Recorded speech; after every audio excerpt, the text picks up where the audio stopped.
Here's how my day went yesterday. All right. I had episode 252 of Riter Radio to do. I started that at 10 o'clock like I always do. This is up too loud. It's my headphones that aren't up loud enough that it's making me confused. All right, there we go. I think that's right. Okay. So I had an episode of this show to do. I decided that I would trying to get out of the way of the banner there.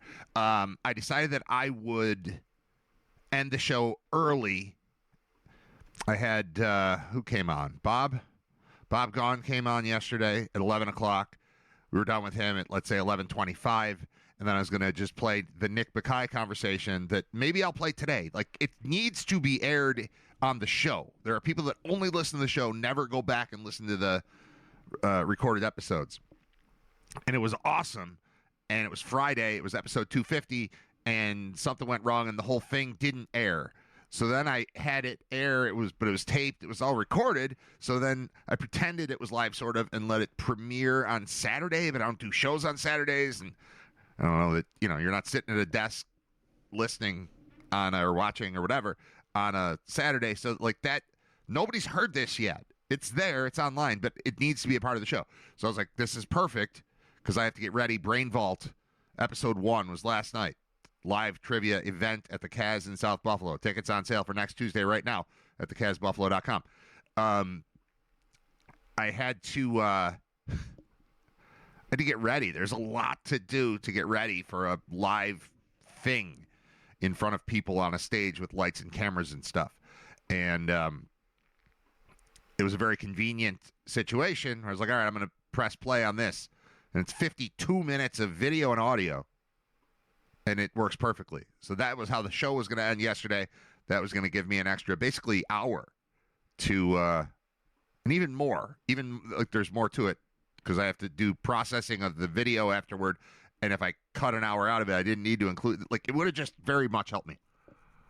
And I was like, all right, I'm going to play one song, and then we're going to come back with Nick Bakay, and then I was going to be able to do all kinds of stuff to help get ready for the show. And the Bills hired a coach. They already fired him. That was last week. The Bills hired Joe Brady as their new head coach during that song, or the information was released during that song. So I was like, all right, fine, I'll come back. So I stayed on for another half hour, 40 minutes or something, cutting into my prep time. All of this is leading up to, say, going into this thing so that the show starts at 7 in South Buffalo. The doors open at 5:30. My plan was to be there at 5. Things I didn't account for included Joe Brady being hired, pushing everything back an hour, and just the way my brain works trying to get stuff ready. It's like, what am I forgetting? And I just kept thinking of things. Oh, I got to do this. I need these little sheets of paper for people to write on. Oh, I need a bucket for them to put their names into. I need this. I need that. I need printouts of the QR code so people can scan themselves in and play the game. I need to send this slide to this guy. Oh, Jeremy's not going to be there. Jeremy Hoyle, who's the music director, who I've been dealing with at the Kaz, isn't going to be there. He's out of town. So I got this guy, Steve, who tours with Emerson, Lake and Palmer. My lighting guy tours with Emerson, Lake and Palmer. All right. Like, this is real stuff. Anyway, scramble. Next thing you know, I'm in the car, planned to leave my house at 4:30, left the house at 10 to 5. Forgot about snow. Forgot about rush hour. I thought I was going to be there at 5. I was there at like 5:40. Ugh. On my way there in the snow I didn't want to take the 290. 290 was going to be a disaster. So there was no way. So I just kept turning. I learned this from my friend David Graham. You're trying to go somewhere, just keep going where you're allowed to go. Remember, we were in a rush going somewhere, and he just kept making all these weird turns, but it was like, we can make a right on red here. Like, yeah, we're going left. Yeah, I know, but I can make a left up here. Like, all this. That was my route. My route yesterday was just turning when I could. Like, oh, there's some space here. I'm going to go that way. Because at least if I'm moving either south or west, I'm doing it right from my house to get there. It didn't work out great, but I felt like I was, producing at the time. It took me forever to get to South Buffalo. But somewhere during that drive, I was like, I'm kind of hungry. And then I thought about it, and I woke up at, I don't know, 8:45 yesterday. 8:45, that's right. Alarm was off at 8:45. Woke up at 8:45, started getting ready for this show, Riter Radio. Not this one. This is 253. That was 252. You know what I mean? Started getting ready for that. Was sitting in this chair. Did the show. Was about to escape to work on stuff. Brady got hired. Stayed on. Sat in the chair. Scramble, scramble, scramble, scramble. Oh, no. Look at the time. All right. Get everything in a bag. Where are my shoes? Shower. Go. And somewhere during that ride, I realized I didn't eat anything at all. I didn't have breakfast or lunch or dinner. None of the three were a part of my life yesterday. I had pizza when I got home at like 10:30, but I woke up at 8:45 and I didn't eat anything until 10:30. And I don't recommend it.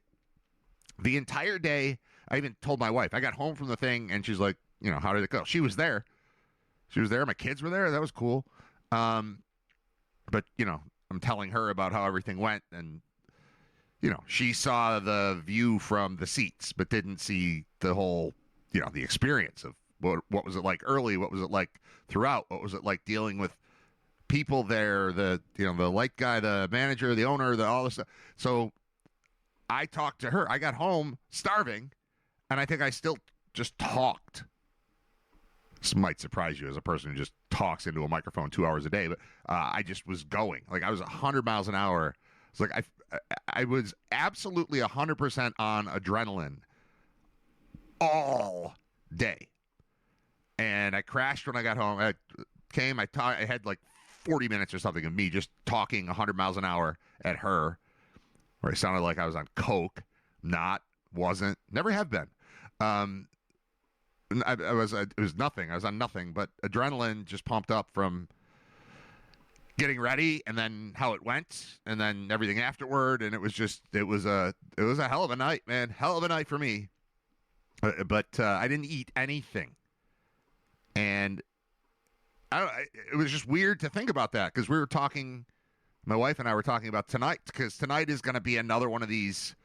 All the kids have to be in 3 different places at the same exact time. Who we're splitting up, who's going to basketball, who's going to chorus, who's going to, you know, chorus concert, who's going to something else. I don't remember. Drew's got his podcast club. He's in a podcast club. Surprise, my 9-year-old's in a podcast club. My 9-year-old who spent last night at a bar in South Buffalo playing trivia. Surprise. He's in a podcast club. But we've got, you know, 75 different things. We're talking about all of those, and it's just, I don't know what, I think we're going to be in a spot where dinner is impossible again. But I said, hey, I learned today that I can get up at 9:45 and be up until 10:30 p.m. without eating anything at all.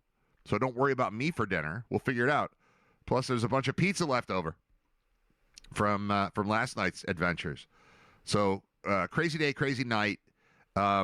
Anyone who did not attend last night, which is most of the world wasn't there. Even if the place was sold out, most of the world wouldn't have been there. It's a couple hundred people can fit in there. I think we had, I don't know, I bet we had 50 people, something like that, in the crowd, which is A-okay for a first time. But let me first off, I need to thank people for attending last night. Oh, I didn't turn my light on. Oh, let me turn this light on. Doesn't seem like a big deal, but one little light makes it a little brighter. I need more lighting. I need that. I'm in the market for ring lights. I bought this one on, I think it was on Amazon, but I pictured it being like this big, and it's this big. So it's just that. But I need 2 that are like here. And then we'll be good. I just want to thank everyone who made last night happen. I will start with Jeremy Hoyle, who is the music director at the Kaz and also a friend of mine for a long time, and also Strictly Hip. Go see them whenever you get a chance. They're the best. But Jer's the one who's like, hey, do you feel like doing trivia on Tuesdays? And I said, yeah, but it's gonna be more than just trivia. We're gonna do it like a thing. And it was a thing. It's a thing. In order to pull it off, we needed some people in the crowd. And I want to thank, in no particular order, family that came out. I had my wife and kids were there. My parents were there. I had aunts and uncles there. That was awesome. Friends. I had friends that I knew would be there, and then friends that surprised me by being there. And it didn't feel that much different from my wedding. I got married in 2009, and I remember walking out, like, into the church from backstage, wherever you sit, and the green room of the church. Walked out from there, and you know how that goes with the wedding. Like, you come out in the front, and then the bride comes up from the back, and I just kind of, I was in hiding for the first, the hour that people were attending or walking in. What's the word I'm looking for? Arriving, not attending. All right. The hour that people were arriving, I was in a back room, like, hanging out with the best man and, I don't know, talking, sitting there, hiding. And then you walk out, and then you see who's there. And I'm looking around, and it's like, that guy's in from New Jersey? That guy's in from Delaware? That's Reuben Brown? Like, I'm just like, holy crap. Look at all these people. Like, I knew I invited them. I sent a list. Or we had a list. I sent out invitations, and they said they were coming, and I knew that. But then you walk out, and you're just like, oh, my God. Look at every part of my life out there in the crowd. And it wasn't just friends. And I will specifically mention my good friend Ray Walter, who I knew was coming. Ray's in the chat already today. Ray's been super supportive of all the stuff I do, all this crap that I do. Ray's like a real person. Ray's a judge. Ray's a Supreme Court justice. But he's also just my friend from coming up on 30 years ago, or beyond 30 years. Is it? Yeah, we're past 30. 30-something years ago. I knew Ray was coming. I didn't know Ray was also recruiting a bunch of other dudes that I haven't seen in a while to also come. So I look out, and it's like, oh, it's Ray. Oh, it's this guy. Oh, it's this guy. It's this guy. All that was happening. John Fuller, Dan Cave, who I play trivia with on Tuesdays, and it's free. You just go to the bar and you play, but I can't go anymore because I'm doing this now. They skipped that. They came to my thing. And look, these guys are here. And then also, and this is why I say in no particular order, because I appreciate the support of my family. I appreciate the support of my friends, and then, like, the extended friend universe as provided by friends. But the strangers, and not necessarily strangers, but let's talk about specifically right here in the chat, Nick in Depew. Nick is one of the people who, when the tickets went on sale, was like, I'll be there. I just bought my tickets. I got 2 or 3, whatever he said. And I don't know Nick at all. I've never met Nick. But I met Nick last night. And Nick had a box. He's like, I have a box for you. Do you want the box? I was like, yeah, sure. I don't even think I knew who he was yet. I knew there's a guy named Nick in Depew who listens and watches the show and participates in the chat. And he's always number 1 in the chat. And there he is. Hey, that's me. Right. Yeah, that's you. I knew he existed, but I didn't know what he looked like or anything. And I didn't meet him until after the show was over. And he's like standing in the back. He's like, yeah, I have a box for you. Do you want the box? I was like, yeah. And then he came up. He's like, I'm Nick from Depew. And I was like, all right, I definitely want the box then. It's not like a snake's going to pop out of it or anything poisonous. I don't know. Gwyneth Paltrow's head. I don't know what's in the box. Anything could be in the box. What was in the box, I apologize that I don't have, I have a picture on my phone that I guess I could hold up to the camera. And I haven't found a way to utilize it. I got home. I was processing everything. I went to sleep. I got up. I'm doing the show. So there hasn't been a lot of technical work put into today's show since last night. But if I probably can find the picture in my phone to show you what was in the box that Nick gave me.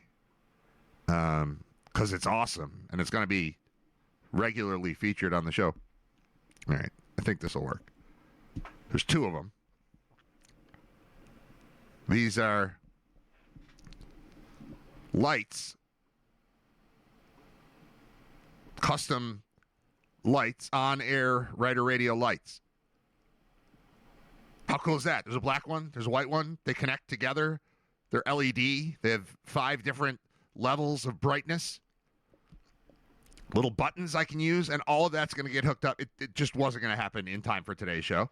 But these are going to, one or both of these are going to be a major part of the show. I'm thinking one of them will be on the screen all the time, and then the other one will be in like the guest chair over there that doesn't get used often, but like when the kids show up, when the kids are home from school. So, only like once, twice a week do they get a snow day in this era.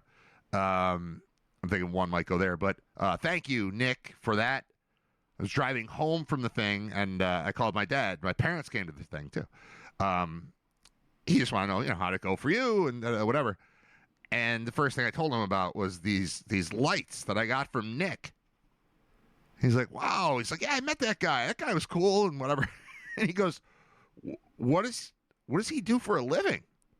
And I said, I don't know. He might make lights. I have no idea. I don't know the guy, but super cool. In addition to that, there's another dude, and I'm going to screw up his name, I think, but you'll get the gist of it. There's a guy who's sitting off to the side of the stage, and a couple times when we had little surprise, we had technical issues on the show being produced by me. Wow, that's weird, huh? Regular listeners and viewers from Riter Radio, that Brad put on a thing and then there were problems. The computer wasn't doing what it was supposed to do. Yeah, it happens. Again, product of me doing, I try to do too many things. Like, I want to build it to the point where I can hire people to do things, but we're not there yet. We're just building, so whatever. It's always like, I can handle it. And then it turns out I say I can handle it to too many things, and then one of them goes wrong, and then I'm screwed. Luckily, I had, I didn't even thank the guys who participated in the show. Alphabetically, Greg Bauk was awesome. Tim Graham was awesome. Jeremy White was awesome. So we had those 3 guys on the stage with me. Like I said, the lighting guy that was awesome. And helped me out and handed me at the end of the night a little thumb drive with video files of the whole show. And I came home and kind of watched some of it and was zipping around to kind of look at different parts of it. And then I had to go to sleep. And then I got up and now I'm doing the show. So you're not going to see any of last night's show today, but it all exists on a file and a bunch of files right there. And I don't want to show the whole thing, but I would like to, put together some clips and give you an idea of what you're missing by not attending the show. And I'm going to edit it together because I don't want you to see the parts where, things fell apart. And they never fell apart completely. They would have had I been on stage by myself. But what's cool is to have specifically Greg Bauk there as a stand-up comic. Where I'm like, I need 3 minutes here, Greg. Tell some jokes. And he'd stand up and tell 2 jokes, and then we'd be ready and keep rolling. So, the night went, I wouldn't say 100% smoothly, but I would say 100% great. Like, it was awesome for a first attempt at doing something on this scale, and to have everybody, so many people that have been invaluable to me in my life there, being supportive again. It was just awesome. So I'm people say humbled. I don't know if that's the right word, but I'm very pleased. I'm very honored. I feel very happy about life, seeing everyone there and getting this thing off the ground, because I think, it was 70% perfect and 30% fixable. And there's no remainder there. Got a lot of it right. Know exactly what to change for next time. The show next week will be twice as good as the show was this week. And then we'll just go from there. So that's kind of my quick review of how last night went. Oh, I didn't get to. There was one other thing. We've got a phone call coming in that we're going to take. I'm going to tell one more thing before I say hello to Paul Peck. I didn't answer it. I'm going to say one more thing before I say hello to Paul Peck. So he hears me right now, so I can say that.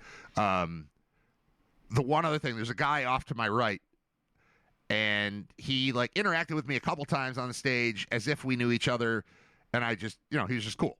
I didn't know who he was. After the show, he comes up and tells me, it's like, I've been listening to you since the 90s, and he tells me his first name. And I think it's Arvind. It's something, it's a name I'm not used to, but it's a name I remember. I'm like, you used to email me all the time, right? Your last name starts with R? He's like, yeah. And he said his last name. That's a long, I would guess Indian, whatever. But like there's a lot of letters in the name, and it's just Arvind something. And that dude showed up. Like that it's been since WEC, at least, which is 15 years ago, whatever, since I've heard from this guy, thought of this guy's name. I've never met him before. We do one night of this, and this guy shows up, and we exchange phone numbers, and I think he's my friend now. Like, it was that kind of night. So, pretty cool. Interrupting my preparation for the show yesterday was the Bills hiring a head coach. And somehow I got wrapped up in a Twitter conversation that Paul Peck started in defending the Joe Brady thing. So that's my fault. No, it's fine. Here's the deal. They hired Joe Brady, and I thought, all right, that's fine. Like I don't have a strong yay or nay opinion on it. And immediately my phone was getting blown up by my friends saying this is horrible. So I had one of them come on to talk about why it was horrible, and I just listened. I wasn't there to argue with him. I was like, why is this perception out there that this is such a terrible idea? And then I finish the show, and then I go on Twitter, and I'm in another fight where you're defending the hiring of Joe Brady. And I don't even think you're doing it over the top. You're just kind of saying, guys, chill out. Like, it might be all right. Yes. And so I wanted to have you on. I want your perspective. So I'm going to let you talk. You tell me your thoughts on how it's going, why they did it, what people are saying, what you're thinking about it. You lay it out, because I don't need to speak for you. All right. Well, first off, congratulations on the show last night. I'm disappointed that I couldn't get there, but we will, because I'm excited and I'm really happy that you got this thing up and rolling. So yeah, it was all my fault because, and to be honest with you, Brad, I'm not defending it. No, I know. I'm just trying to say, like, first off, no one knows. We don't know. No one ever knows about a coaching hire. Hire a veteran guy, and because he's got experience, and that could flame like Rex Ryan did. Hire a guy with no experience, and it could be great like Liam Cohen and Mike McDonald and so many others. Or right? It could be Greg Williams. I just thought people were a little over the top about their hatred for it.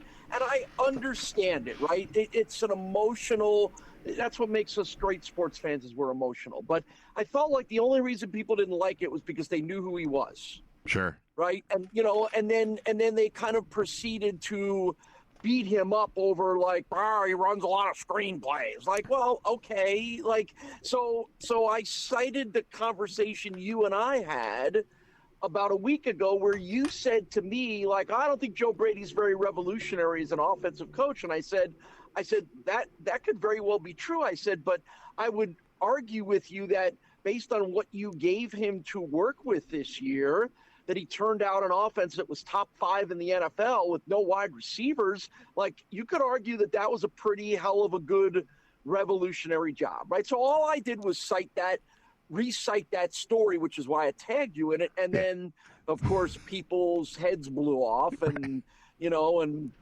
I generally don't get involved in a lot of back and forth.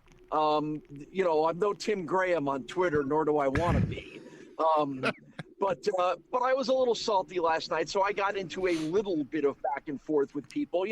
The common response was, he didn't do anything. It was all Josh Allen. And I'm like, okay, wait a minute, right? Like, Josh Allen's great, and however great you want to tell me, there's some percentage of his greatness is tied to a coordinator and a coaching staff, right? Josh doesn't scout the opponents, doesn't design the plays, doesn't teach the plays, call the plays, right? Like every great player has great coaches behind him. So that was one of the points I wanted to make. Like, don't tell me that it was all Josh Allen, because that's clearly not true.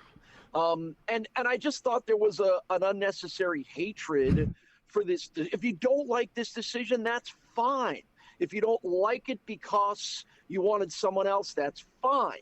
If you don't like it because he was on the staff, that's fine. But I think to all of a sudden think it's the worst move in the world is not fine. Not correct, not fine, because we've seen enough coaching changes over our lives to know the ones that we loved turned out bad, and the ones we hated or had no clue about turned out pretty good. So is that a good summation of it all? Yeah, I think so.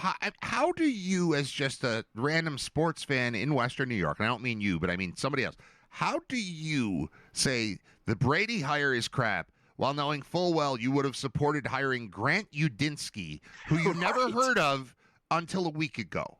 Like, that was the change you needed? Like, no, we right now need Grant Udinsky. We need Clint Kubiak. I didn't know Clint Kubiak existed until 2 weeks ago either. I know the name. I know Gary Kubiak, but that's not Gary Kubiak. It's Clint Kubiak. Like, I don't know. I have no idea. And honestly, my default answer, I had somebody ask me the other day, what do you think is going to happen? You got any inside info? And I was like, no, I have none. But here's where it feels like it's going to me. I thought Brady and Dable comes back. That's as an offensive coordinator, because I feel like Bean in his press conference specifically was referencing, without using his name, Dable, in saying some people are great at a job, but they're not meant to be a head coach because the pressure of that, it's overwhelming. There's way too much other stuff to do, and it's not just football. And I felt like he was saying, we'd love to have Dable back as an offensive coordinator. That's what it sounded like to me. And even yesterday when Brady got announced and I had my buddy on to tell me why this was a terrible hire, I was like, is it a terrible hire if Dable's coming back as the OC? And, 10 minutes after we're off the air, it's like, Dable's not coming back. Like, oh, okay, well, I guess that's out the door. But the reality is, maybe Brady, I don't know anything about him. I mean, I know his connections. I know where he's been, but I don't know what anybody does while they're where they are. And maybe he's a really organized professional dude, and that's why they think he can run the team. And in the moment when I was thinking Dable, like, they think Dable is a genius at offense, but not a head coach. And they think Brady is a manager. And I know they used to kind of be, they were flip-flopped in positions if they even overlapped at all. I think Brady might have been quarterbacks at the time, whatever. But maybe you could flip it, and maybe that makes sense. And people are better in different roles. Like, that was how I was justifying it, saying this might be all right. That's not the case, but I still feel there's so much nuance in all of it. Like, you can't, and back to your point, you can't say, I mean, we all appreciate Josh Allen with the worst coach in the world, with a completely mediocre roster, is going to be fighting for a playoff spot every stinking year that he's in his prime. I think we all agree, like, that guy is a superstar stud. That's who he is. But to your point, we can't just say everything good is Josh, and then everything bad that happens to the Bills is somebody else. He got where he is he got there with help. There's a reason he was not recruited out of high school, and he was eventually he's at Wyoming only, and he's the third quarterback taken in the draft that year. It wasn't he wasn't this when they drafted him. He wasn't a number 1 overall pick. He was a prospect, a very good prospect, physical talent and emotional intelligence and all the stuff that has made everyone fall in love with this guy. But he got from crazy rookie guy to MVP with some help. And you can't say everything good that's ever happened is him and everything bad that's ever happened is someone else. And, I think most of the good stuff is him, and I think we all think that. But to just be like Brady didn't matter, I don't think that's reasonable. To have Josh Allen, and I think it's incredibly open-minded to have Josh Allen and build your team around a running game. Doesn't mean that's what your plan is every year, but you're looking around.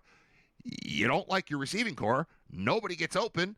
All right, what are we going to do with that? So, that ends up kind of pushing back on Bean a little bit. But in the current situation we're in, I don't understand the vitriol and the hatred for the hiring of this guy. And even, being around Bauk and Jeremy White and Tim Graham last night, and we had a lot of time, not on the show, just kind of in the green room or whatever, and just hearing not just their thoughts on it, but their thoughts on other people's thoughts. And it is overwhelmingly negative that Joe Brady is the new head coach of the Bills, and I don't think that makes a ton of sense. My wife is the same way. I tried last night.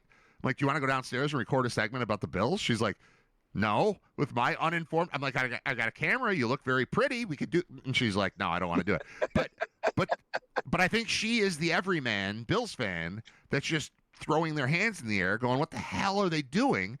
A lot of it, I think, just has to do with one super sloppy press conference.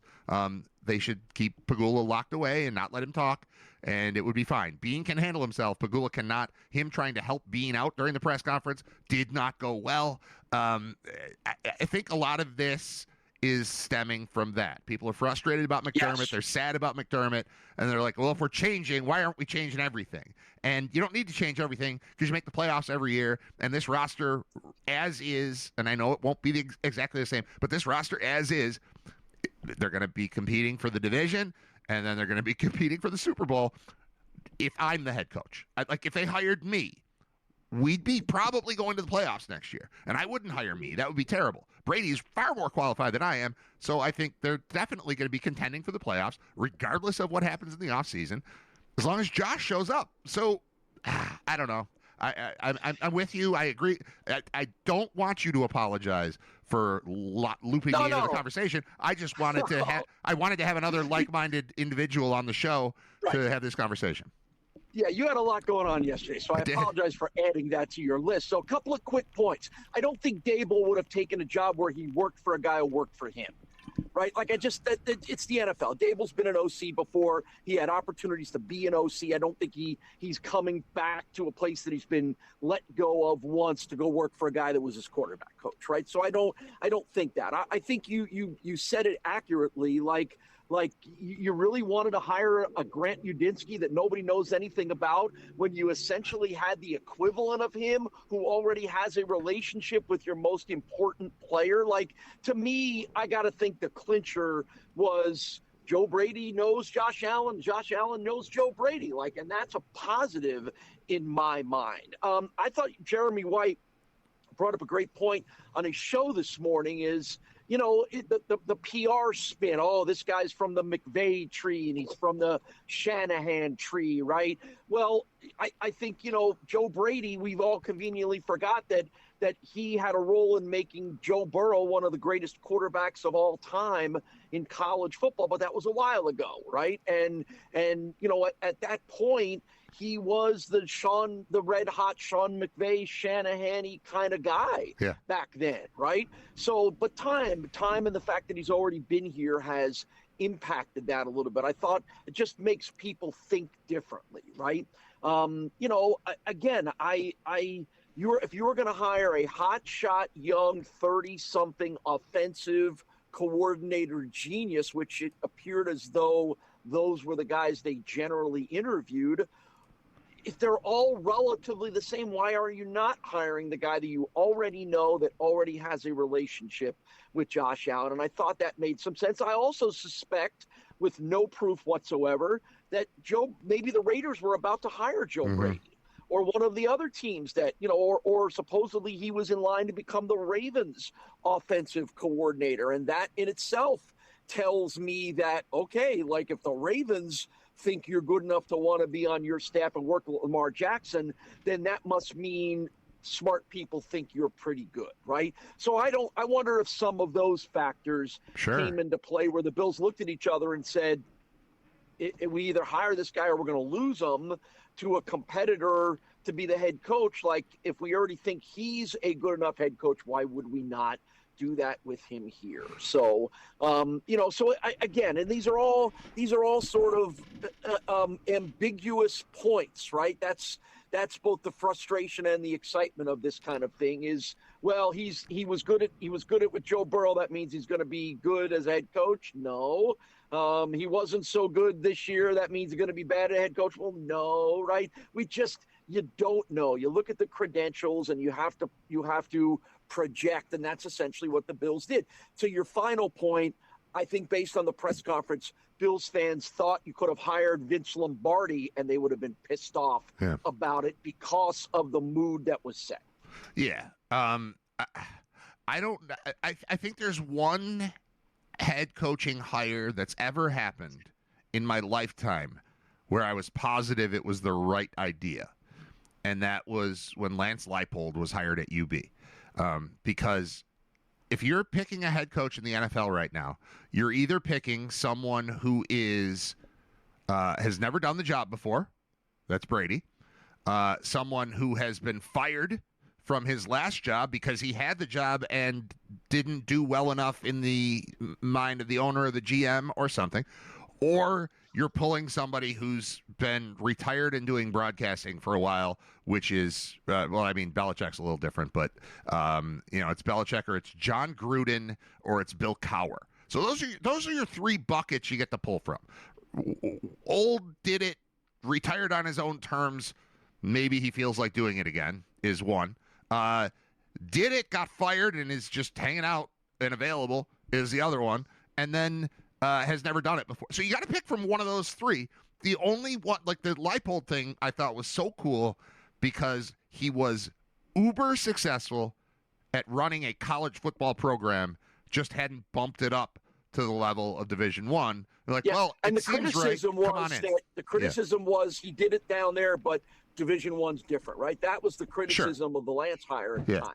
Yeah. So I will say this, I guess, if you wanted to hire Kurt Cignetti, that would be a different bucket too. Like if you're like, oh my God, unbelievable, crazy success at the college level, and bring him up. So that's it. But you got to choose from those four groups: washed up, fired, never done it, or college. Those you had to pick from there. So I don't know, pick somebody and see how it goes. And you still have Josh. So I don't know. They're gonna rework the roster. That obviously they were gonna do that if McDermott was still here. They were still gonna bring in 3 new receivers somehow. 2 in the draft, 1 in free agency, or vice versa, or a trade, or they were gonna do that. They've got to figure out what's going on free agent wise on the offensive line. I don't know financially if they can afford to keep everyone. We'll see. But generally speaking, you've got a team that, good God, man, a week and 3 days ago, we were all just mad that they weren't in the AFC Championship game and thought the leagues took it from us. So it's not like they're this dumpster fire. They're a good team that's trying to switch things a little bit. And I don't think you need to drastically, we got a clean house. No, you don't. You win every year. You go to the playoffs every year. You win the division most years. You don't need to clean house. Something's got to change. I get that. If I could just take what Pagula said at face value, I walk into that locker room and I'm like, damn it, this keeps happening. I got to do something. And I agree with that. And if McDermott's the answer to that, then that's fine to me. But let's not pretend that this is a complete mess of a football team. This is a really good team that's going to be in the conversation for the Super Bowl, regardless of what happens this offseason. They're going to be in the conversation for the Super Bowl before the season starts and throughout the season, and then in the playoffs, probably. So, well, you're going to have a new defensive coordinator, and that's a pretty critical hire for Joe Brady. So you're going to have you might have a completely different approach on defense, or at the very least, a slightly different approach. You have a different head coach who wants different things. So it's going to be different, even if it's the same guy. I'll tell you what might be interesting tomorrow, Brad. And, knowing this is a question Tim Graham, because he's a good reporter, is going to ask, tied to the whole Keon Coleman debacle.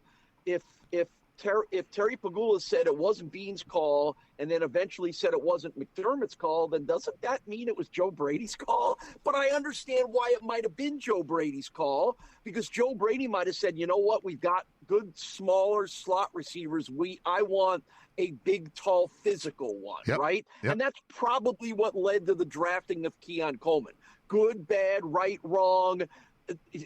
Don't tell me what he is now. Tell me what he was then when you made this decision. But that probably was Joe Brady who he was referring to. So that'll be an interesting question that he'll get asked tomorrow by someone, and I'll be curious to hear what his answer. But again, there's no conspiracy theories here. I would assume the conversation was maybe Xavier Worthy was slightly rated higher by the scouting staff, but decisions get made in the draft when they fit what the coaches want to do, and I suspect the coaches wanted a bigger receiver at the time. I wanted one too. I remember that, thinking I wanted nothing to do with Xavier Worthy, and them trading out of that spot and the Chiefs taking him did not hurt me at all. It sucked that I think he scored he had a long touchdown on his first play in the NFL, and he might have had 2 touchdowns in that game, and he kind of flashed real quickly. He hasn't been a ton of super effective since, and I didn't think that fit. I always, when I'm looking at wide receivers, I'm always trying to find Eric Moulds. I know they didn't make the playoffs with him very much, but that guy was prototypical wide receiver 1, and I'm always looking for that guy. And Xavier Worthy's not that guy. He's a fun toy, but he's Roscoe Parrish to me. And I'm looking for Moulds, I'm looking for, obviously, T.O. I'm looking for big, Justin Jefferson. I'm looking for big, strong, physical. That's my guy. And Xavier Worthy wasn't that. So I actually completely agreed with the concept of doing what they did. No, I haven't loved Keon Coleman, and no one has over the first couple of years here. But I get it. I get why they did it, and I would do it again this year. I would look for a better version of him, to improve this passing game. That's something. Sure. And I don't know, man. I think not to drift too far off the topic here. Everybody is always looking for that kind of guy, right? The problem is there aren't that many of them, right? And teams take big swings at these big, tall, physical guys. And I would suspect, again, with no statistical point to prove it, just my eye test, there's a lot bigger miss rate on those guys when they get to the NFL, because they're bigger and physical and they just push people around in college and put up big numbers and look great, where in the NFL it's more about route running and precision and things like that. So I think teams take swings at guys like that more often, hoping to find that guy. Yeah. And sometimes those are big swings and misses, because it's a harder transition for a guy who is a good receiver because he's bigger, physical, and stronger, as opposed to a guy who might be a little more precise, faster, and a better route runner. Right. So, well, that's how Blaine Gabbert gets drafted. I know we're talking about a different position. Blaine Gabbert gets drafted and then scares me off of Josh Allen, scares all of us off of Josh Allen. It's like, oh, yeah, he's big, he's physical, he's got these tools. And then he comes in and he's like, oh, and he's also this person. His brain, Josh Allen's brain is his biggest strength. He's got all the other stuff too, but we've seen physical dudes like that can't play.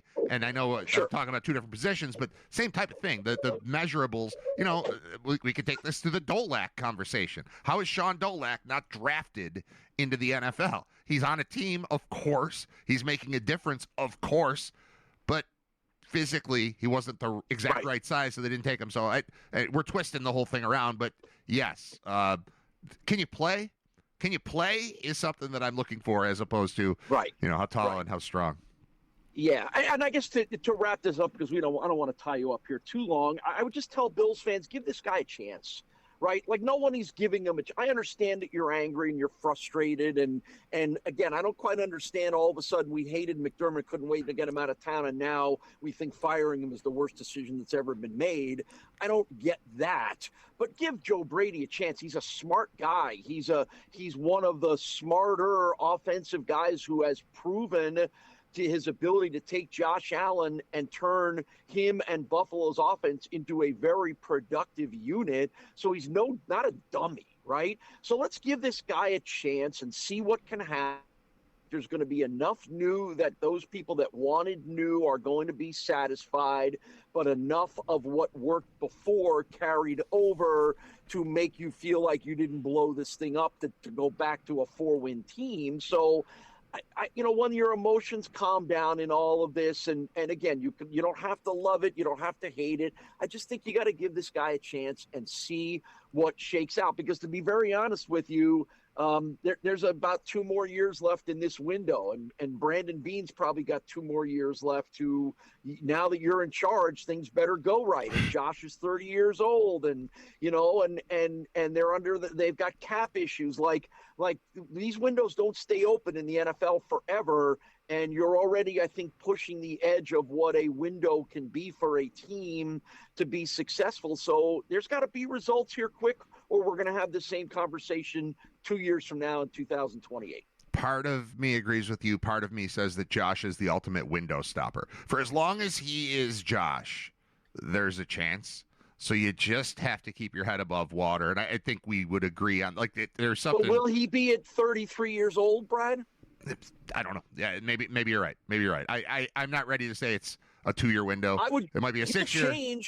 He'll change the way he plays because he's a smart guy, and I think that will help him. Like, at some point, he's going to have to realize, I can't be the physical guy that I was because I can't do it as well anymore. I can't take the risk of injury anymore. But he'll adapt. He'll adapt. But the Josh that we know now, who plays the way he plays now, logic tells you that can't go forever.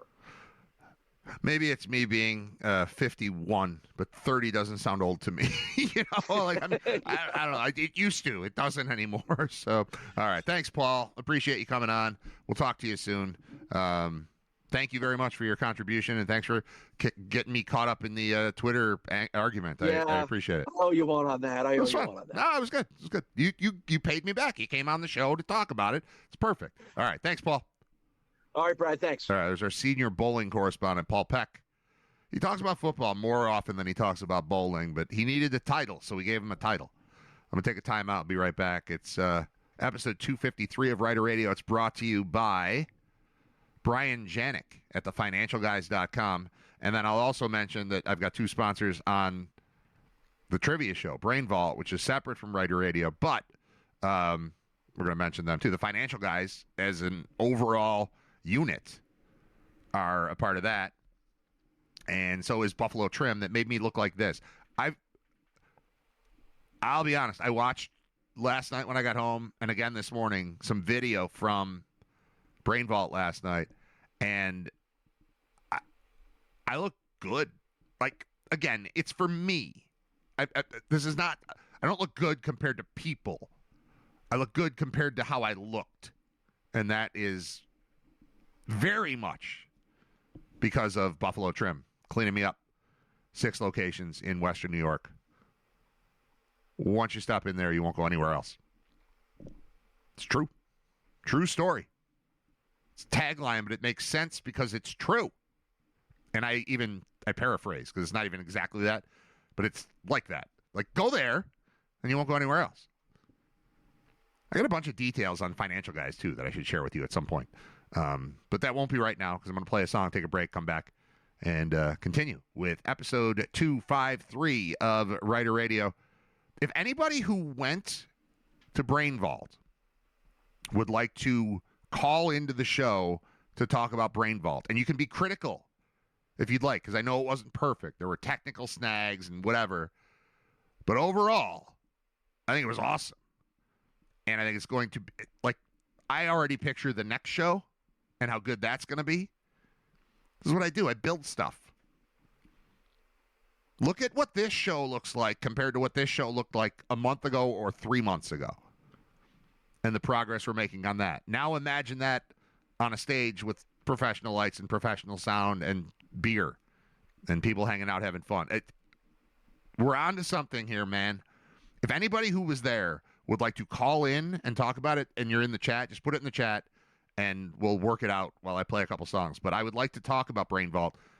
I could call John Fuller. I don't know if he's available. He was there. Ray was there. Nick was there.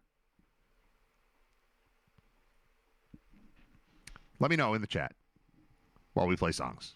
Stick around. Riter Radio 253.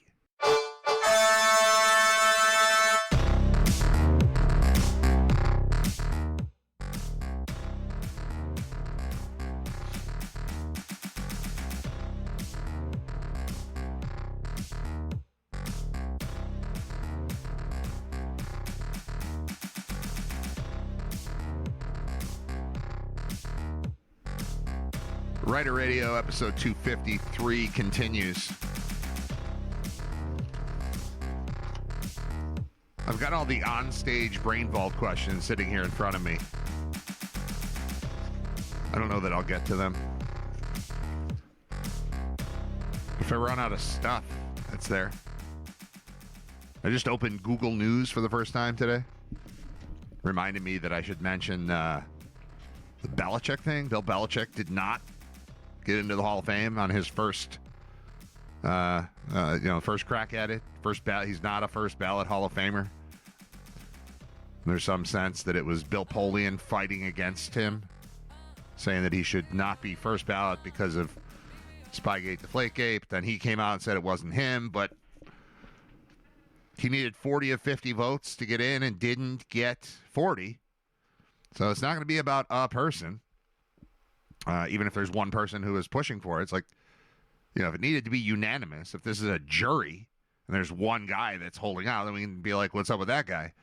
But if you needed 11 people had to vote against it, and I don't know, he's going to get in. But people went nuts about it last night. This was all going on either as I was heading to, or hosting Brain Vault at the Kaz. So I got all this information. It's a pretty entertaining green room, by the way. First of all, let me say this. If you ever get offered an opportunity to have a green room, do it.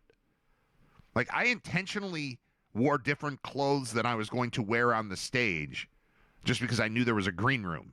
And I could go in and hang stuff up and hang out for an hour and then put the stuff on right before going on stage. Like, there's a shower in there. Like, I don't know that I'm ever going to use it, but I could. If I get all sweaty hosting a trivia show at a music venue, and then I have to go somewhere else at 9 o'clock at night on a Tuesday and need to be super clean, I could take a shower there. But it's awesome. There's a fireplace. There's one of those mirrors with the light around it. You can touch and make the light brighter. There's a QR code. You can order food, and they just bring it down to you. Or beer, which was much more popular. With the panel. Not with me. I didn't have anything. I had water. I had one bottle of water the whole time. I felt different yesterday. I was just wired. I'm still kind of that way. I slept for a while, and I'm still kind of flying high off of that. And I cannot pretend it went perfectly, because it did not. I had software issues. Surprise, Riter Radio listeners. But, the software didn't work exactly as I expected it to, and that put me in a tizzy. But that's why we had the panel there to help fill it. I think people generally had a good time. I think people generally got a sense of what it can be and will be. And I've got very high hopes for what we're doing with Brain Vault. It is certainly the right venue for it. It's absolutely perfect. It's shot beautifully. Like, it looks like a TV show, and it's on me to turn it into one. Like, I have a lot of ideas. You know who else had a lot of ideas is Ray Walter, who is a semi-frequent guest of the show and is calling in momentarily, because right before the break I said, if anybody was there and wants to talk about it, call me. And he said, I'll call. So he said, give me a few minutes. But at some point, the phone's going to ring. It's going to be Ray. I should turn on the notifications on my phone because they're always silent. And if I actually turn it on in that way, we'll hear Ray calling. We go ringtone on, and if I turn the volume up here, when Ray calls, it will not anymore rely on me seeing it. He's calling right now. See, listen, you can hear it, I think. That's the sound of Ray Walter calling. Perfect. I just turned the volume on the thing so we could hear when you called. And as soon as I did it, it started ringing. It's Ray Walter, the great Ray Walter, the honorable. How's that for timing? The honorable and great Ray Walter. That's great, Ray. You nailed it. It's awesome.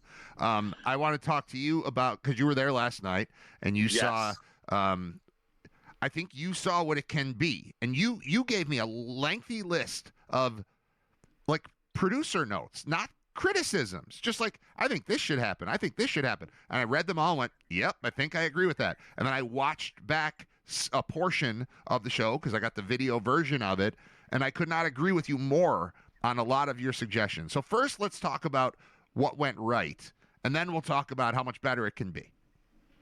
All right. It was great. Venue was great. Panel was great. You were great. Everything was, it was fun. It was a cool experience. It was kind of like we're on this plane building it together as we're flying through the air. Yeah. And it was awesome. And I thought that the technology was good, like the whole way I wasn't sure how the trivia thing was going to work. I've never done it like that before. Yeah. And that worked out great. And when it worked, and when it didn't, that was a problem. But I got that under control. Yep. Yeah, but you luckily had Bauk there to do some comedy, which was perfect. And then I just thought that your personality came through, and it was very much like being on a live version of the show. Yeah. So it was all around. I give it 5 stars. I liked it better watching it back than I liked it while I was doing it, because I'm so up in my head as I'm doing it. But as it turns out, as you know, from doing just radio and doing this kind of stuff, and I've done some TV, from doing all of it, my mouth and my brain separate from each other. So my mouth still does the stuff that I wanted to do while my brain is panicking about the next thing that's going to happen. And I needed to see the video of it to see that it translated, but it did. And I'm going to be honest, Ray, I don't do a lot of this, but I look good. Like the Buffalo trim thing worked. I look infinitely better than I did a week and a half ago. And just throwing on a sport coat and some decent pants, suddenly I looked like I belonged on a stage, which I couldn't believe. Or any pants. I mean, really. It's nice to have any pants, really, yeah. But yeah, not jeans, not sweatpants. Yeah. You look great, and I could tell Carol had a certain glow about her, so I think that she really liked the way you looked too. And it was really good, really good. So can I ask you, did you recruit all of our other friends? Like there were guys that I haven't seen in a way. Eric Benson, who ended up on stage, by the way. Hilarious. I assume that was your doing, because I knew you were coming, but all of a sudden I look out in the crowd, and I said earlier on the show, it reminded me of my wedding. You come out from the back of the church into the thing, and you look, and you're like, oh my God, that guy's here. He lives in Albany, and he lives in Delaware, and he lives in North Carolina, and he lives, and it's like, and that's Reuben Brown. Like, I'm looking out, like, oh my God, look at my whole life in front of me. And there's like, I had a guy come up to me, like, I've been listening to you since the 90s. I'm like, what? And then I had this other guy, Nick, who's in the chat, who gave me these Riter Radio signs that will be on display on the show in the near future, but I didn't get around to it yet. But like, I couldn't believe the my entire life was, my parents were there, my wife was there, my kids were there, I had aunts and uncles and friends from high school and friends from college and listener. It was just, it felt great to me, and that's with what is I think a relatively small crowd, and what I think will probably be the smallest crowd we ever have for the show. I thought it felt like a community, and like you said, like building something together. It all just felt right. Yeah, no, and then kudos to Nick. That was a very cool gesture. I wish I'd had a chance to meet him, but we had to get out of there. I had to get up early this morning, go to work. I understand. But I think that was certainly part of the charm, was just having what seemed like friends, family, members of the Ride or Die pack here. So Brad pack. So it was really a nice feel. And I tell you, you said, like you talked about the crowd. I was worried that it was going to be this cavernous theater type of place, but no, it was intimate, and however many people were there, it seemed like a great crowd. I mean, we were all like right on top of one another. Yeah. So it was really cool. Yeah, you wouldn't. I guess that's probably right. Even looking out from the stage, you wouldn't know the difference. There's a balcony that we didn't use, or mezzanine, or whatever they call it. But even if that's there, like, I don't know how much of that I'll see. Like, it would be louder, I guess, when people cheer, when people are clapping, when people are laughing, it would be louder. But like, from the look of it, I think it looked awesome. It felt awesome. Being on the stage and looking out at it is a whole different vibe from being on the floor and looking up at it. And I don't know. It just, I've never done anything like that before. No one has. I mean, I made it up. So yeah, it just, I don't know. I'm basking in the afterglow of an imperfect but certainly improvable first night of it, and I'm very optimistic and super enthusiastic about the response that we got. And once, honestly, I think once I take this massive hunk of video that I have, I've got 7 different cameras shooting the whole show, and turn that into something to promote next week's show and the one after that, I think it just grows from there. What are your you want to lay out any criticisms or anything that you think should change moving forward? Because like you said, we're building it together. Yeah, I don't know that they're criticisms. I mean, I'd like to see the show aspect featured more than the trivia part was great, but I think that engaging the panel more would be very, very helpful. You had a great panel. I mean, obviously Bauk was, standing up and right, giving jokes, and for, those of us who have listened to Greg on the radio forever, when he was on GR, yeah, it was, you knew he was going to get up there and be funny. Tim Graham, surprisingly hilarious, really, really great. And everybody knows Jared, but it would have been cool to have a little more interaction. And my favorite little note that I gave you was making the panelists actually write their answers down rather than use the phone and because I think you could get some hilarious answers from them doing that. I'm 100% in on that, because honestly, watching the video back, it looks like a TV show, except when 3 people are looking down at their phones, and then it doesn't. So I need those people looking out, and them writing an answer on a card and holding it up is absolutely the move for next week.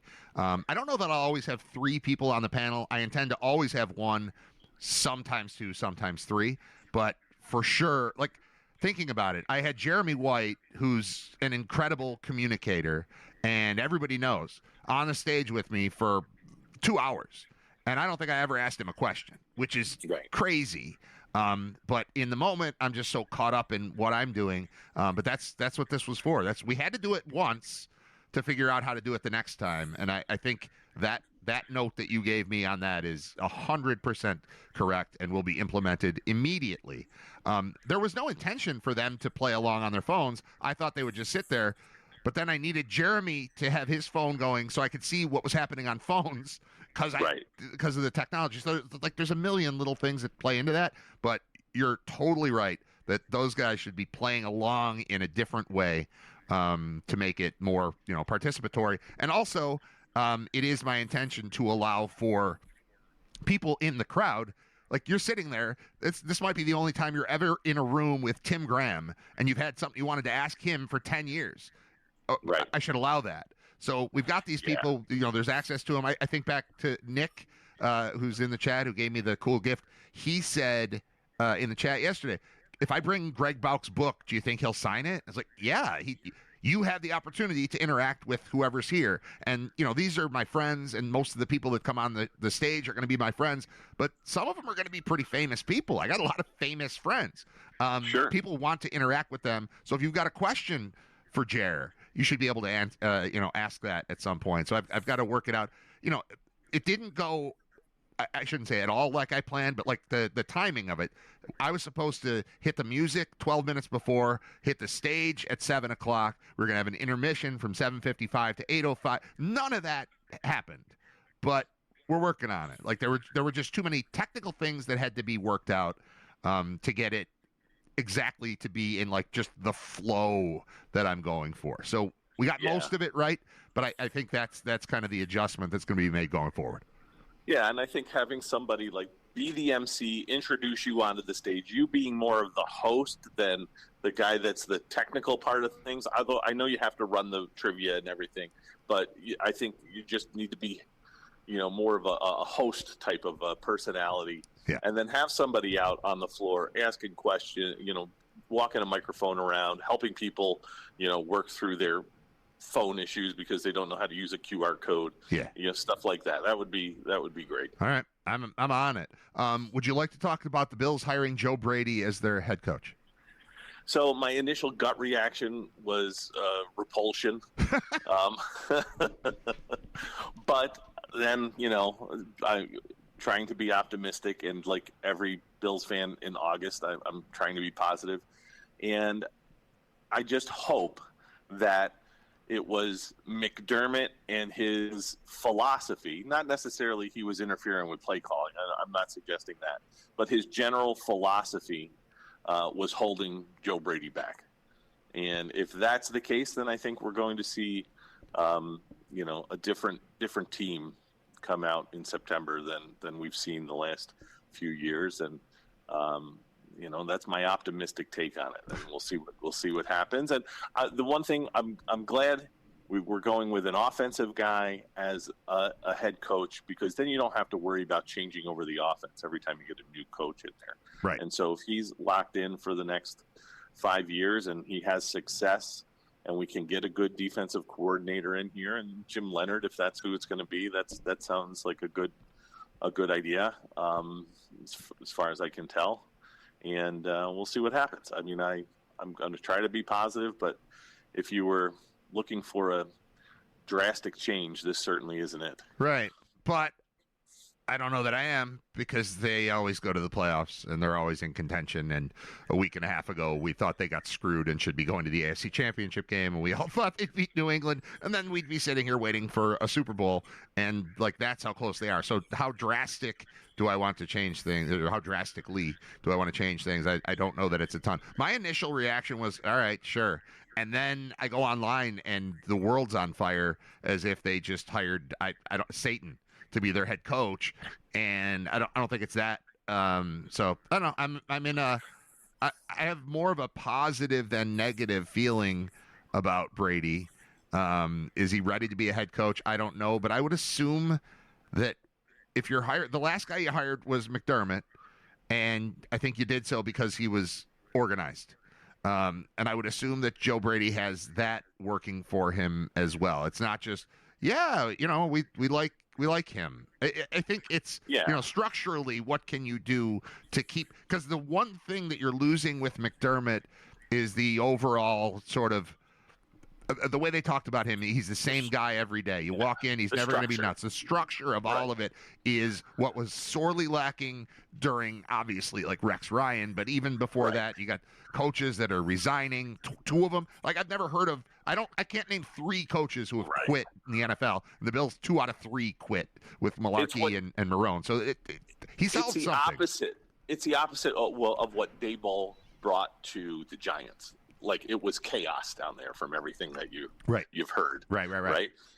So, the other thing is, like, all of a sudden, the post-firing of McDermott glow-up that he's getting is insane. I mean, I've wanted this guy fired since 13 seconds. I mean, he wasn't getting us over the top.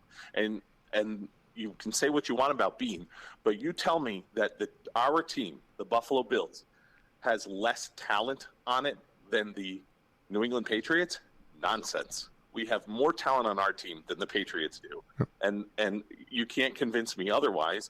And there's no reason that we shouldn't be in the Super Bowl this year or in some previous years.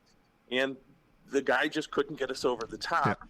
And eventually that voice gets stale and you have to move on. And we've seen it 100 times before where teams move on from their head coach and now they go into the Super Bowl or the NBA Finals or wherever because there's a new voice in them. Yeah, Stanley Cup, World Series, it happens everywhere. The this is the first year for McDonald in Seattle, right? Or is it his second? Second. Okay. But, there's something to be said for something fresh happening. This reminded me a little bit of when the Sabres fired Lindy Ruff, or even when UB fired Reggie Witherspoon, where it's like, right. Maybe Witherspoon's the better comparison, because they were always good, but they were never there. They were never in it. I loved Reggie, and I liked talking to him, and he was the program to me, and I really believed in him, but it was like, I'm believing in B+, and I want to win, and I need A, and I need something to change, and even if the next guy isn't as good a coach as Reggie is, and even if I don't like him as much, if you change the tune a little bit, and that bumps you up to A for 5 minutes from B+, I'll take it. So the only way that comparison fails is I don't think Bobby Hurley compares to Joe Brady as far as the excitement level. Yeah, there's a little difference. That we all felt. This was more a conversation to be had for the week after he was fired, because I went from, I can't believe they fired Reggie, to, wait, I get to meet Bobby Hurley now? Like, this is unbelievable. That was different. And, the excitement isn't there with a guy who's been on the sidelines for a couple of years, or in the press box or whatever. But the world is not ending. It's still the same team. And let me throw this one at you, and then I'll let you go. If the Bills just came back with Bean as the general manager and McDermott as the coach and Josh Allen as the quarterback, how would you, if you're like a national reporter and you got to pick your Super Bowl favorites, how would you pick the Bills next year? Like, no, now I think it's going to happen. Like, you couldn't justify that, barring some massive, offseason, some trade, something crazy happening. If it's just the Bills are going to run it back, how could you believe in that? And even though I think it would have a chance, like, sure, I would, if we ran back this season, I think the Bills could go to the Super Bowl again. I want some injuries to be fixed. I want a couple plays to be different. I want a couple calls to be different. But how could you be enthusiastic and say, no, this is the year? So Pagula deciding we have to change something is not crazy to me at all. No, and not at all. You don't need to do a massive change, because you just need to tweak something. And I don't know. I get where tweaking might be the better move than massive overhaul. Yeah, in a league where John Harbaugh and Mike Tomlin are no longer, with their original teams, I mean, you can't justify keeping Sean McDermott when he hasn't got you to the Super Bowl. You can't. You have to make a change. You have to move on. And just like Philadelphia did when they got rid of, the Chiefs coach, Andy Reid. And then Andy Reid goes and wins a Super Bowl. He's great. I mean, does Philadelphia regret getting rid of Andy Reid? No, they did the right thing for them at the time. Right. They both won Super Bowls. Yeah, and McDermott might go on and coach somewhere else and win a Super Bowl within his first 2 or 3 years, and that's great, good for him. But so might we. Right. Perfect. Ray, thanks so much for everything. Thanks for coming out last night. Thanks for coming on the show. Thanks for moving to Buffalo. Show. All right. For sure. Everything. All right, man. See ya. Talk to you soon. The great Ray Walter, the Honorable Ray Walter, New York State Supreme Court Justice Ray Walter, kind enough to come out to the show last night and then come on the show today. All right. Looking at other stuff, we got 11:37.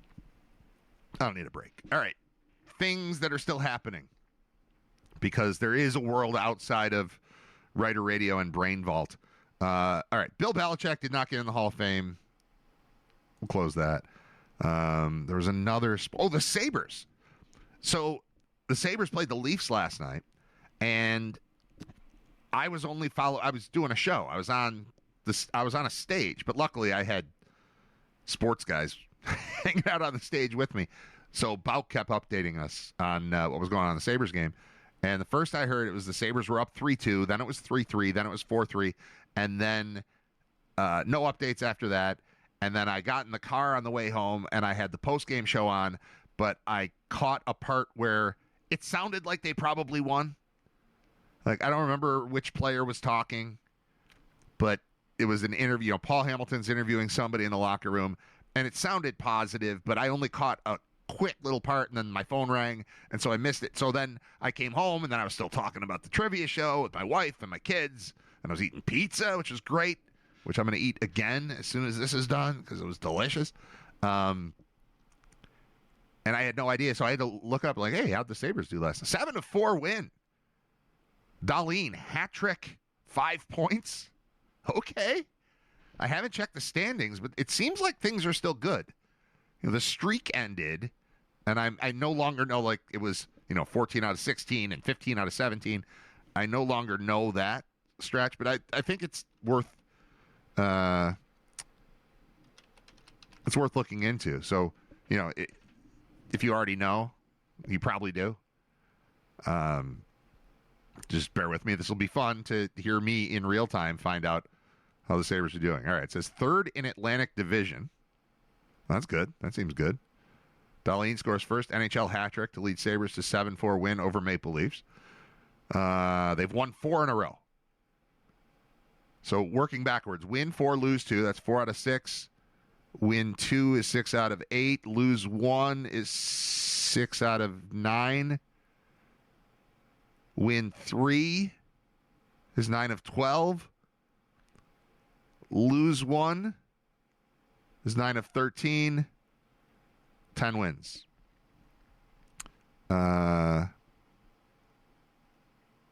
19 of 23. So they've lost 4 of their last 23 games. Yeah, that's right. Wow. All right, doing it the right way. Win 10, lose 1. Win 3, lose 1. Win 2, lose 2. Win 4. Let's see what the standings look like. They've got to be good. Because even with the 10-game win streak they needed to get themselves back into it, then they lost a game. Like, oh, they're out of it again. But they not right now. I mean, they're 30, 17, and 5. That's legit. All right, wild card standings. Oh, they're not even wild card right now. That's right. Top 3 in the division make it. They're not even fighting with the wild card teams. They're 5 points out of first in the conference. The 2 wild card teams are tied with them, and they're both in the division. So it's Tampa on top, Red Wings in the Atlantic. Tampa, Detroit, and then the Sabres, Canadiens, and Bruins all have 65 points. Sabres with a game in hand on Montreal, 2 games in hand on Boston. And then the next non-playoff spot, the Sabres are 6 points into the playoffs. Florida's first team out right now with 59. Sabres are at 65. They're closer to first than they are to out of the playoffs. And this might not be news to anyone but me. But I legit just don't pay attention until it matters, and it's starting to matter. They're 16-6-3 at home. Congratulations to the people who have been spending infinite money on attending these unwatchable games for like 12 or 13 years. That they've witnessed 16 wins and 3 overtime losses in 28 home games. That's awesome. I did the math wrong. 25 home games. 16-6-3. That's cool. They're plus 20 in goal differential. They've won 4 in a row, which, let's see if that's the longest streak in the league right now. Yep, they're back to having the longest winning streak in the league again. Tied with Pittsburgh. Pittsburgh's also won 4. And they're at 63 points with a game in hand on the Sabres, but they don't matter because they're in a different division. And we're not talking about wild card anymore because the top 3 teams, they changed the playoff format. This is how bad the Sabres have been. They changed the playoff format when they split it. They made it 2 divisions. I've never learned what the playoff format is.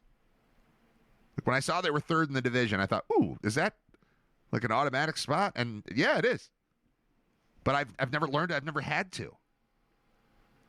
But the way it works now, the top 3 teams from each division make it, and then everyone else competes for 2 wild card spots, and that still gets you 8. So the same number of teams make it, but they just rearrange things. And legit, like, I have not had to know. This has been going on for easily 5 years, maybe more, this format of how you make the playoffs. But it has been completely off my radar because it has not mattered. The only thing they've been trying to do is grab a wild card spot down at the bottom. And I haven't had to think about the division thing. So seeing it now, just seeing them third. Let's see. Overall, they would be they'd be fifth overall in the conference right now. Yeah. Tampa and Carolina are division leaders at 70 and 69 points. Detroit's got 69. And the Sabres, they'd be fourth. Wow. Long way to go, but something's going on. Look at that. They made a tweak over there. You know what came up with Ray? And I feel like I've had this thought in passing, but I don't know that I've said it on the show, so I'll say it now. He said, like, in a world where Jim Harbaugh's not coaching his team anymore, he's not with the Ravens, and Mike Tomlin's not coaching the Steelers, how do you come back with McDermott? And it occurred to me there, I wonder if, I might have said Jim when I meant John Harbaugh, I apologize. I wonder if the firing of John Harbaugh was the moment that Terry Pegula thought, oh, we can do that? Never occurred to me. But if the Ravens can fire Harbaugh, the Bills can fire McDermott. And I wonder if in that, because I did say this on the show, that was the first moment I thought of it. Once Harbaugh was out, and it wasn't so much, oh, they can do that. It was, I can get that guy. And I feel like if the Bills lost their first playoff game, if they lost to Jacksonville, McDermott would have been fired after that. Because I don't for a second buy the part about, oh, I decided after the Denver game that he's got to go or something's got to change. But I just don't think that. I think it was decided, all right, barring a Super Bowl win or maybe a Super Bowl appearance, something's got to change, and that's what's going to change. And we're doing it right after he loses. But after they lose, Sean McDermott can't have a job anymore. That was the decision that was made, I believe, for sure, before the loss to Denver, despite what Pegula said at the press conference. It makes no sense. It makes no logical sense that that's when he came up with it. But in the moment, I said, when Harbaugh got fired, I was like, if he's available, then I can move on from McDermott right now because I think you can get him. And he even waited through the weekend. It's like, I'm not doing interviews yet. He might have been thinking the same thing. There might have been conversations. I have no idea. But just as Ray was talking, it occurred to me that I think Pegula probably had the same reaction to Harbaugh being fired as I did. It's like, oh, I can do that? I should do that if things don't go perfectly over the course of the next month. And they did. And now Joe Brady's in, and I'm all right with it.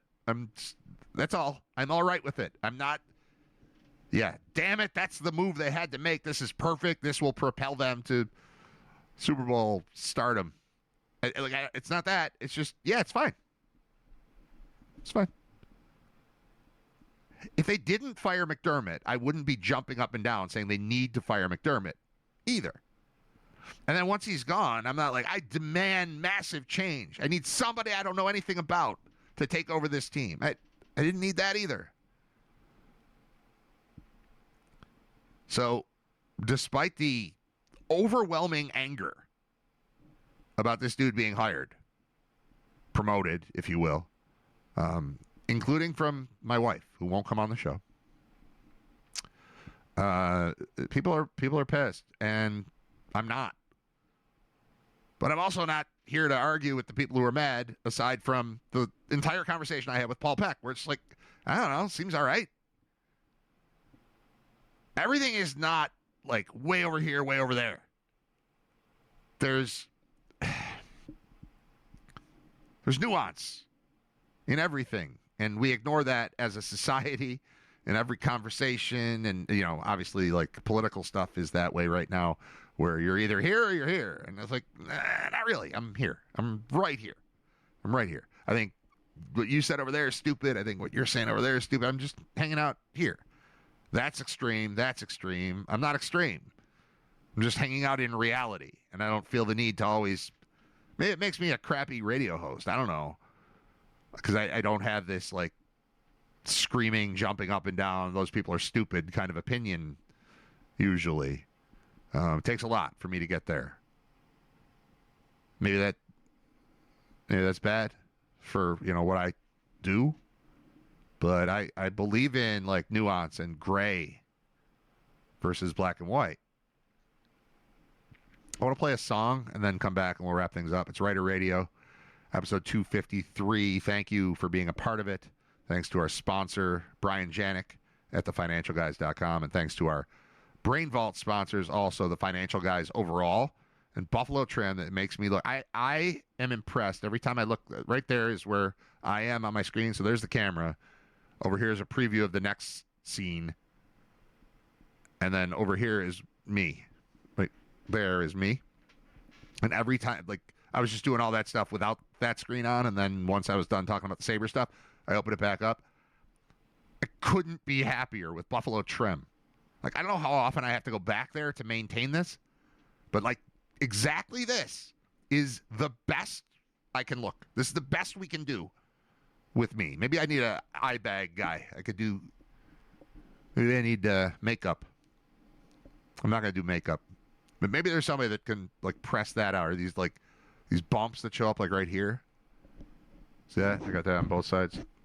Like, I can fix that. But as far as, like, hair, facial hair, all this is great. Thanks, Buffalo Trim. Again, I'm not better looking than anyone. I'm just better looking than I was, and that's all I asked of them. I said, I'm 51. Can you get me back to, like, 45? Ta-da. I think they did it. Good job, guys. Timeout. Right back. Riter Radio.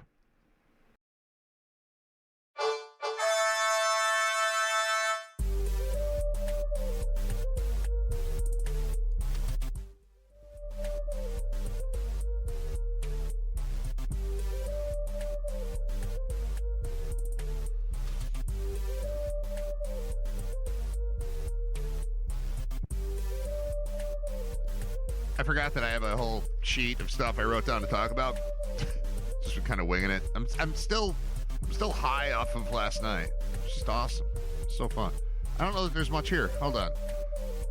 Maybe I did all this stuff because it was in my head. Brain Vault plus Brady recap. Brain Vault watching videos, jokes I missed. About Graham, Jeremy. I wrote, it was that good. I mentioned this, I don't know, when I was talking to Paul or talking to Ray, that, like, my brain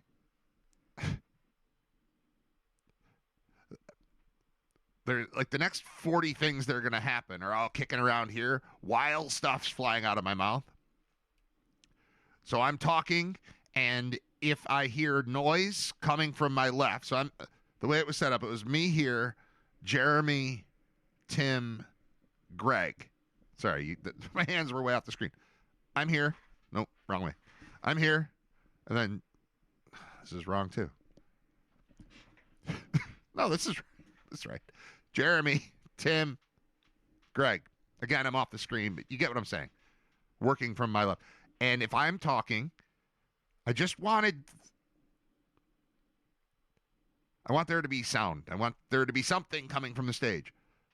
So if I'm talking, I'm thinking of the next stuff I'm trying to do, and then hoping when I stop talking, something happens over there. And it always did, because I had 3 professionals on the stage with me.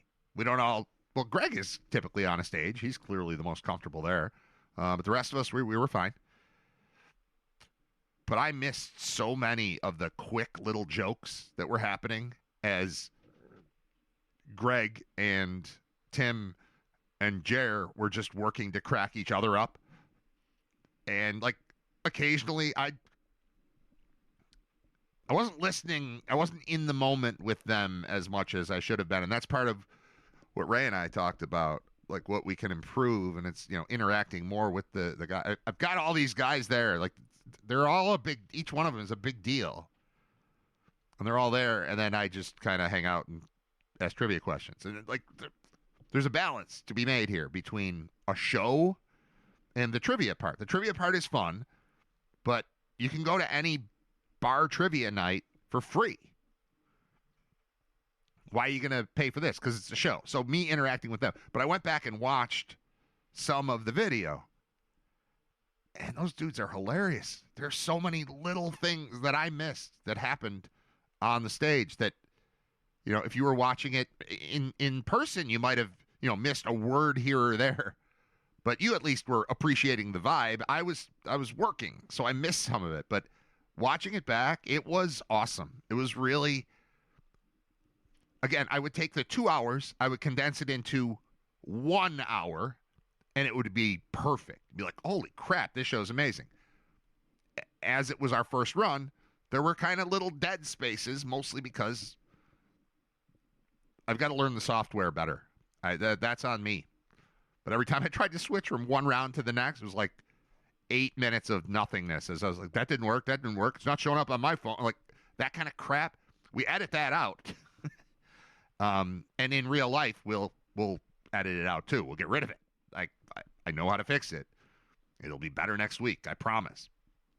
But I had that written down. I wrote, it was underlined. That good. I wrote down a thing about Nick and Depew. Oh, and Arvind. So I want to say the guy's name is Arvind. It's I might have talked about this already. Did I? It's like a slightly unusual name, but there's a guy who's being really nice in the crowd. Kind of helped me out a couple times. Like, hey, Brad, like a little hint on we need a code for this, and this is locked out, and he was helpful. I was like, this guy's cool. I don't know who he is, but he's cool. And then he came up after the show and talked to me, and he's like, hey, I want to talk to you about advertising. I'm interested in advertising on your show. And I was like, all right, I'm listening. And he's got a new business that's just getting off the ground, and we exchanged phone numbers. And then he told me that he's been listening to me since the 90s, and then he told me his name, and I want to say it's Arvind, but I might have that a little off, but it's like an unusual name I haven't ever heard other than from a guy. I was like, did you used to email me all the time? He's like, yeah. I'm like, does your name start with R? He's like, yeah, and he told me it's a long name that starts with R. I was like, I like this guy. Like, there are a few people, probably 10 people, 20 people maybe, over the course of 30 years that have just constantly been in communication that I've never met. And I was super happy to meet him, and you might hear more from him if we do what he talked about. I've got his number, he's got mine, and I imagine we'll talk soon. And I initially thought he was talking about Brain Vault, that he wanted to be like a sponsor for that. And I said, you know, he told me what the business is, and I said, well, I think that would be a much better fit for the show, for Riter Radio. And he's like, yeah, that's what I'm thinking too. I was like, oh, like, and you could come on it and talk about it. He's like, really? I'm like, yeah, we could do that. So that might be coming, but like that, in addition to seeing friends that I see all the time and family that I see all the time, I saw family that I don't see all the time. I saw friends that I don't see all the time. And then I met people, you know, I'm singling out Nick, but Nick showed up with a gift. So that stood out. And, again, I showed the picture of it, but they're over there and they're just, I didn't have time to set them up as a part of the show yet, but I've got on-air Riter Radio lights, 2 different ones. One is like a black background, one's a white background. They're equally awesome. They light up. They're super cool. They're going to be a part of the show. I got to figure out how to use them with this setup, but they will be used. They're awesome. It's the kind of thing I've always wanted. I think I've told the story. I bought a thing that I thought would be a banner, or at least a sign like this big that would hang behind me. That's an on-air light. I thought I was buying, I think I misspoke there. I thought I was buying an actual light. I can't find the thing. Hold on. I'm taking the headset off. I'll be right back, I promise. Oh, I'm gonna get the Nick lights too. Hold on. I'm coming, I promise. Should I put music on? I should put music. I'm going to put music on in case somebody tunes in right now. They're like, what's going on? Why am I looking at a wooden wall? All right, let's see. Music. Let's play this one.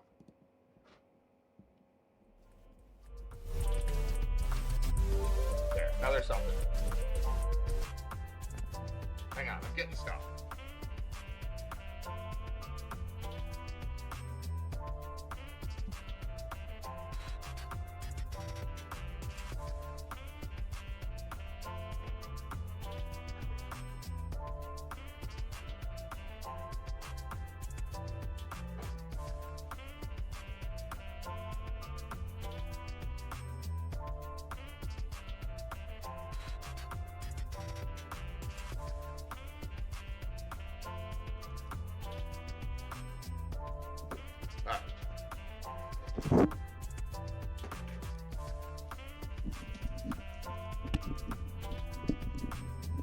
We're going full show and tell mode right now. Kill the music. All right, music gone. So, Temu, man. I was on Temu. Temu, people make fun of it all the time, rightfully so. If you're on Temu and you buy 10 things, 2 of them will be great. 4 of them will be fine. 4 of them will be a joke. Like, how could this be $3? And then it gets there. You're like, oh, that's why it was $3. I haven't made a massive investment, but I had $80 purchase on Temu. You just get caught up in it. You're like, sure, I'll take that. I could use that.